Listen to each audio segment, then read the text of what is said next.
Hello प्यारे विद्यार्थियों, कैसे हो आप। तो प्यारे विद्यार्थियों, आज हम इस वीडियो में अध्यापन करेंगे कक्षा फिफ्थ की जो पाठ्य पुस्तक है ईवीएस की पर्यावरण अध्ययन पाठ्य पुस्तक। इसके अंतर्गत चैप्टर 1 का हम इस वीडियो में सॉल्यूशन करेंगे, यानी कि कैसे पहचाना चींटी ने दोस्त को।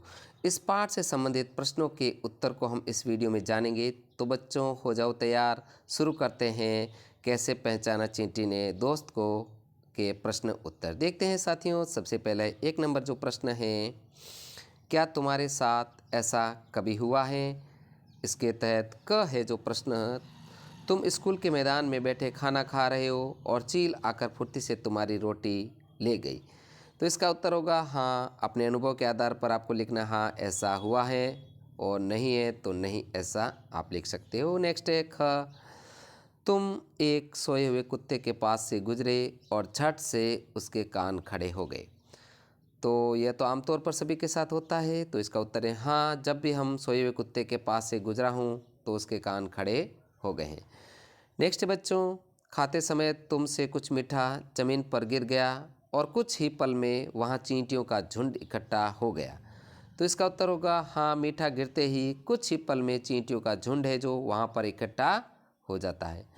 नेक्स्ट है अगला प्रश्न 2 नंबर जो है, क्यों होता है ऐसा सोचकर बताओ। तो इसका जो उत्तर है, जानवरों के सूंघने, देखने, सुनने और महसूस करने की शक्ति मनुष्यों से ज़्यादा होती है, इसलिए ऐसा होता है। अगला है विद्यार्थियों, प्रश्न 1 है वापस, इस चींटी को कैसे पता चला कि सामने वाली चींटियां दूसरी टोली की हैं। तो इसका उत्तर है, हर जानवर में एक विशेष तरह की गंध होती है जिससे इस चींटी को पता चल गया कि सामने वाली चींटी दूसरी टोली की है। नेक्स्ट आगे प्रश्न संख्या 2, पहरेदार चींटी ने इस चींटी को कैसे पहचाना। तो इसका उत्तर है, पहरेदार चींटी ने एक विशेष प्रकार की गंध के कारण इस चींटी को पहचाना। अगला है करके देखो और लिखो। इसके तहत है, चीनी के कुछ दाने डालो, गुड़िया कोई मीठी चीज़ ज़मीन पर रखो, अब इंतज़ार करो चींटियों के आने का, अब देखो। इसके तहत है 1 नंबर प्रश्न है, चींटी कितनी देर में आई। तो इसका उत्तर है, कुछ ही पल में वहाँ चींटियों का एक झुंड इकट्ठा हो गया। नेक्स्ट है 2 नंबर, क्या सबसे पहले एक चींटी आई या सारा झुंड इकट्ठा आया। तो इसका उत्तर होगा, सबसे पहले एक चींटी आई, फिर धीरे धीरे सारा झुंड आया। नेक्स्ट है साथियों 3 नंबर प्रश्न है, चींटियाँ खाने की चीज़ का क्या करती हैं। तो इसका उत्तर है, चींटियाँ खाने की चीज़ों को अपने बिल में जमा करती हैं। नेक्स्ट है आगे 4 नंबर प्रश्न, वे उस जगह से कहाँ जाती हैं। तो उत्तर है, वे उस जगह से अपने बिल में जाती हैं। क्वेश्चन संख्या 5, क्या वे एक दूसरे के पीछे कतार में चलती हैं। उत्तर होगा हाँ, वे एक दूसरे के पीछे कतार में चलती हैं। नेक्स्ट है आगे 1 नंबर प्रश्न, अब ध्यान से बिना किसी चींटी को नुकसान पहुंचाए उस कतार के बीच में पेंसिल से कुछ देर चींटियों का रास्ता रोको, देखो अब चींटियां कैसे चलती हैं। तो इसका उत्तर होगा, चींटियां पेंसिल पर चढ़कर अपना रास्ता बना लेती हैं। नेक्स्ट है 2 नंबर, क्या आप बता सकते हो जब तुमने पेंसिल से चींटियों का रास्ता रोका तब उनके व्यवहार का क्या कारण था। तो इसका उत्तर है विद्यार्थियों, चींटियां चलते समय ज़मीन पर कुछ गंध छोड़ती हैं जिससे सूंघकर पीछे आने वाली चींटियों का रास्ता मिल जाता है। जब हम चींटियों का रास्ता रोकते हैं तो इसी कारण ऐसा व्यवहार करती है। नेक्स्ट है आगे 3rd नंबर प्रश्न, क्या तुम कभी मच्छरों से परेशान हुए हो, सोचो उन्हें कैसे पता चलता होगा कि तुम कहाँ हो। तो इसका उत्तर है हाँ, मच्छर हमारे शरीर की गंध तथा शरीर की गर्मी से हमें ढूंढ लेते हैं। नेक्स्ट है आगे, हम कुत्तों के सूंघने की शक्ति का इस्तेमाल कहाँ कहाँ करते हैं। तो इसका उत्तर होगा, हम चोर पकड़ने, बम ढूंढने, खोया हुआ सामान ढूंढने में कुत्तों के सूंघने की शक्ति का इस्तेमाल करते हैं। नेक्स्ट है आगे, तो प्रिय साथियों, आपसे रिक्वेस्ट है वीडियो को लाइक तथा शेयर जरूर कीजिए जिससे हमें मोटिवेशन मिले। देखते हैं अगला प्रश्न 2 नंबर, कि किन किन मौक़ों पर तुम्हारी सूंघने की शक्ति तुम्हारे काम आती है, सूची बनाओ। उदाहरण के लिए, खाने की गंध से उसके खराब होने का पता चलना, किसी चीज़ के जलने का पता चलना। तो उत्तर है, खराब खाने और जलने के अलावा बहुत से मौक़ों पर सूंघने की शक्ति हमारे काम आती है, जैसे फूलों की खुशबू, स्वादिष्ट भोजन की दुगंध, इत्र की खुशबू, रसोई में गैस का रिसाव और कचरे की बदबू। ये कुछ चीज़ें होती हैं जिससे मतलब तुरंत जो गंध आ जाती हैं और ख़राब खाने के ख़राब होने का हमें पता भी चल जाता है। अगला है प्यारे विद्यार्थियों प्रश्न संख्या 3, तुम बिना देखे कितने जानवरों को उनकी गंध से पहचान सकते हो, उनके नाम लिखो। तो इसका उत्तर होगा कि मैं कुछ जानवरों को बिना देखे उनकी गंध से पहचान सकता हूँ, जैसे कुत्ता। नेक्स्ट है क्वेश्चन नंबर संख्या 4, किन्हीं 5 ऐसी चीज़ों के नाम लिखो जिनकी गंध तुम्हें अच्छी लगती हैं और किन्हीं 5 ऐसी चीज़ों के नाम भी लिखो जिनकी गंध तुम्हें अच्छी नहीं लगती। तो इसका सीधा सा उत्तर है, ये आप स्वयं मन से कर सकते हैं। इनकी गंध हमें अच्छी लगती है, जैसे फूलों की, खाने की, इत्र की, अगरबत्ती, ताज़ी हवा की। ये गंध है जो हमें अच्छी लगती है, आप अपने मन से भी कर सकते हो। अगला है, इनकी गंध अच्छी नहीं लगती, जैसे कचरे की, गोबर की, नाले की, सड़ी हुई मछली की, मूत्र की आदि। नेक्स्ट है प्रश्न संख्या 5, क्या तुम्हारे सभी साथियों के उत्तर एक से हैं? तो इसका उत्तर होगा हाँ, हमारे सभी साथियों के उत्तर एक जैसे हैं। नेक्स्ट है प्रश्न 1, क्या तुम अपने घर के लोगों के कपड़े सूंघकर बता सकते हो कि कपड़े किसके हैं? किन्हीं 2 लोगों के कपड़े सूंघकर पहचानो। उत्तर होगा नहीं, मैं अपने परिवार के सदस्य के कपड़े सूंघकर नहीं पहचान सकता हूँ। नेक्स्ट है सोचो और चर्चा करो। इसके तहत है प्रश्न संख्या 1, सुशीला ने अपनी बेटी की पोटी साफ करते समय मुंह नहीं बांधा, लेकिन दीपक की पोटी साफ करते समय उसके मुंह बंद कर लिया, ऐसा क्यों? तो इसका उत्तर होगा जब हम सोचते हैं कि कोई वस्तु बहुत गंदी है तो हमें गंध आती है, इसलिए सुशीला ने अपनी बेटी की पोटी साफ करते समय मुंह नहीं ढका, जबकि अपनी बेटी की पोटी साफ करते समय सुशीला ने अपना मुंह ढक लिया, बंक लिया। नेक्स्ट है आगे प्रश्न है 2 नंबर, जब तुम कूड़े के ढेर के पास से गुजरते हो, वहाँ की गंध तुम्हें कैसी लगती है? उस बच्चे के बारे में सोचो जो दिन में कई घंटे इसी कचरे के ढेर में चीज़ें बीनता है। तो इसका उत्तर होगा जब हम कूड़े के ढेर के पास से गुजरते हैं तो वहाँ की गंध हमें बहुत ही बदबूदार लगती है। जो बच्चा कूड़े के ढेर से चीज़ें बीनता है उसका दिमाग उस गंध का अभ्यस्त हो जाता है, इसलिए उसे गंध की दिक्कत नहीं होती।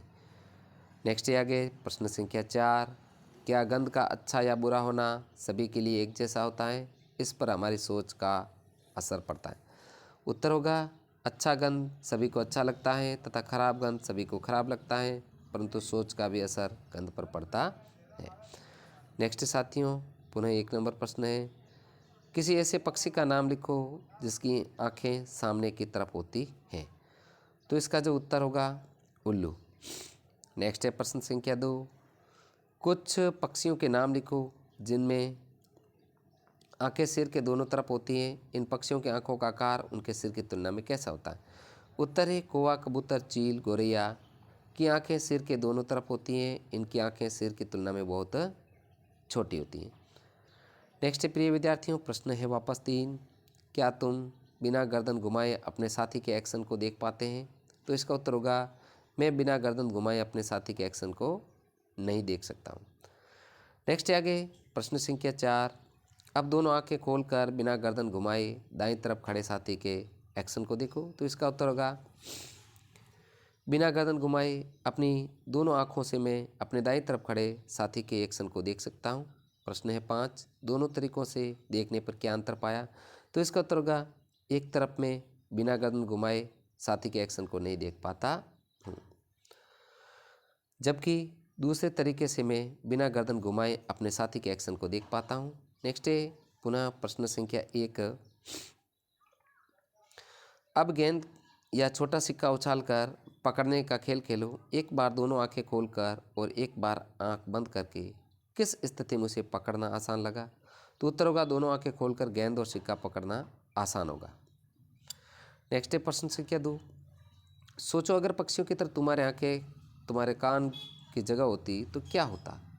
तुम ऐसे क्या क्या काम कर पाते जो अभी नहीं कर पाते? तो उत्तर होगा अगर पक्षियों की तरह हमारी आंखें भी हमारे कान की जगह होती तो हम बिना गर्दन घुमाए चारों तरफ देख पाते।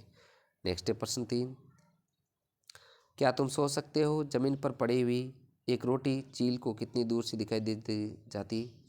उत्तर होगा जमीन पर पड़ी हुई रोटी किसी चील को 1 से 2 किलोमीटर की दूरी से दिखाई दे जाती है।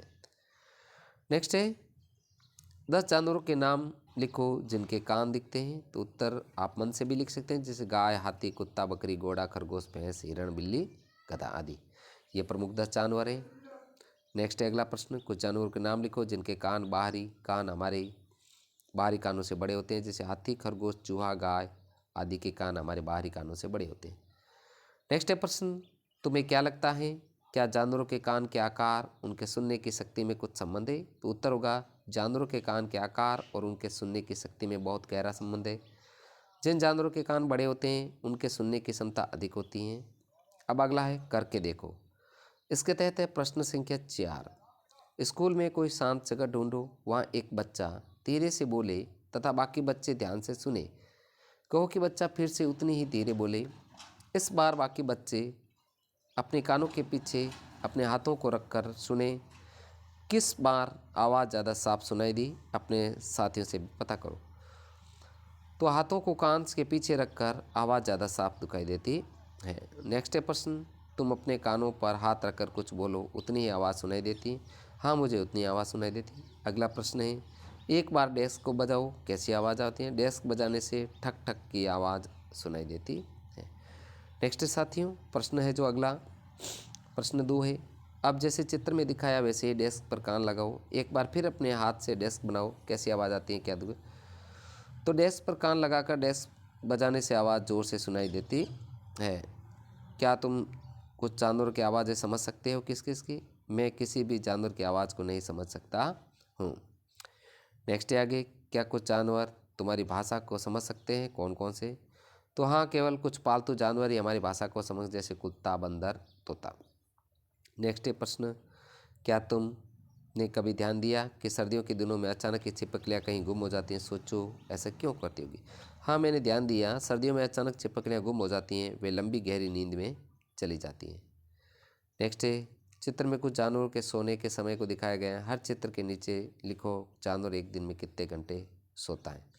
तो यहाँ पर कुछ जानवर दिखाई दे रही है, जैसे गाय है जो 4 घंटे सोती है, अजगर है 18 घंटे, जिराफ 2 घंटे और बिल्ली है जो 12 घंटे सोती है। नेक्स्ट है अगला प्रश्न, अपने आसपास जानवरों को देखकर क्या तुम्हारे मन में कुछ प्रश्न उठते हैं? कौन से? कोई 10 प्रश्न बताओ और लिखो। तो इसका उत्तर होगा कि हमारे आसपास जानवरों को देखकर हमारे मन में बहुत सारे प्रश्न उठते हैं जो निम्नलिखित हैं। पहला है, क्या जानवर आपस में बात करते हैं? दूसरा, क्या वे हमारी भाषा समझते हैं? वे रात में क्या करते हैं? क्या वे रंगों को पहचानते हैं? वे अपने भोजन को कैसे पहचानते हैं? वे अपने दुश्मनों को कैसे पहचानते हैं? तो साथियों, इसको पॉइंट टू पॉइंट आपको लिखना है ताकि आपको समझ में आएगा। वे दर्द को महसूस करते नहीं हैं कि नहीं? वे अपने बच्चों को प्यार करते हैं कि नहीं?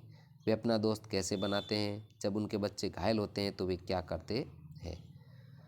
तो इस प्रकार प्रिय साथियों, हमने इस वीडियो में जो एनसीईआरटी की पाठ्य पुस्तक है ईवीएस की कक्षा 5 की, जो इसका चैप्टर 1 कैसे पहचाना चींटी ने दोस्त को, इस पाठ का संपूर्ण सॉल्यूशन हमने इस वीडियो के माध्यम से किया है। तो प्रिय साथियों, आपसे रिक्वेस्ट है वीडियो को लाइक तथा शेयर जरूर कीजिए जिससे हमें मोटिवेशन मिले। तो प्रिय साथियों, मिलते हैं नेक्स्ट वीडियो के साथ में। और हाँ, आपको मेरे चैनल की प्लेलिस्ट में जो ईवीएस के संपूर्ण वीडियो कक्षा 5 की एक साथ मिल जाएंगे, वहाँ से आप उनका अध्यापन कर सकते हैं। तो प्रिय साथियों, मिलते हैं नेक्स्ट वीडियो में। धन्यवाद।